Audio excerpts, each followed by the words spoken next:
Today we're talking about reflection versus critical reflection.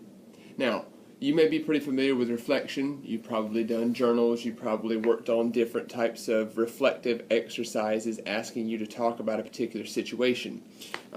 One definition of reflection that I have here is saying that you step back from the moment and record feelings, reactions, thoughts on an experience or curricular material. Pretty easy, right? So it can help you to just think about what just happened, right? But we're hoping today to go beyond that and go into critical reflection. It aids the ability for learners to connect understanding and make some meaning of their experience and how it affects their worldview and sense of self.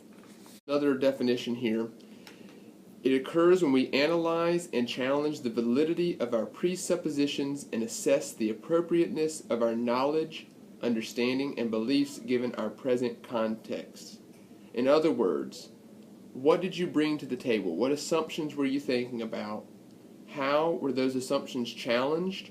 Or are you able to relate your real life experience to the assumptions that you had in your mind? Did it meet your expectations, or did it change you in some way, or did you think about changing in some way?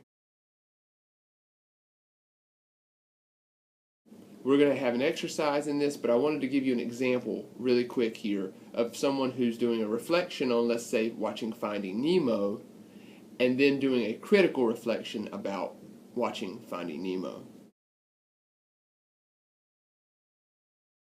Finding Nemo is a cute, funny movie that can be enjoyed by all audiences. It's the kind of movie that'll just keep you laughing.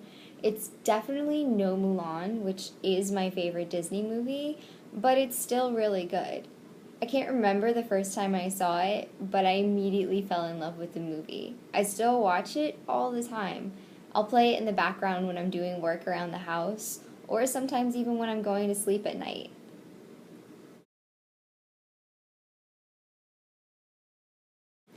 So Dory is a character I definitely feel like I can relate to. Uh, she always stays positive even when the situation is really bad. She doesn't really pay attention much to things like power struggle. She just continues being herself and staying as positive as she can. So a real life example of this would be actually last summer, my mom was diagnosed with ovarian cancer, and I took on the responsibility of taking care of her.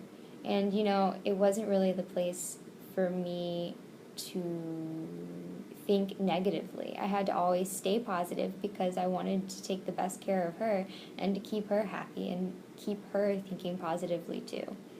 Which, by the way, she's also cancer free now, so that's good news.